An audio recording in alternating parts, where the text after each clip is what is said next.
Lamborghini அவென்டாடோ S சொகுசு காரை வாங்கும் ஆர்வத்தில் 2.4 மில்லியன் ரிங்கெட் பணத்தை செலுத்திய ஒரு தொழிலதிபர். காரை விற்பதாக கூறியவர் பணத்தை எடுத்துக்கொண்டு ஓடியதால் மோசம் போயுள்ளார். 34 வயது அவ்வாடவர் 2020 சந்தேக நபரை சந்தித்தார்.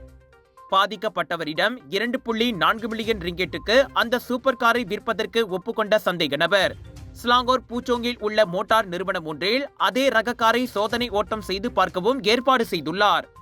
இதனால் நம்பிக்கை வந்து கொடுக்கப்பட்ட வங்கி கணக்குக்கு 18 தடவையாக அந்த தொழிலதிபர் பணத்தை செலுத்தினார். இருப்பினும் 2022 ஜனவரியில் வாகனம் பறிமுதல் செய்யப்பட்டதற்கான அறிவிப்பின் படங்களை அவர் பெற்றார்.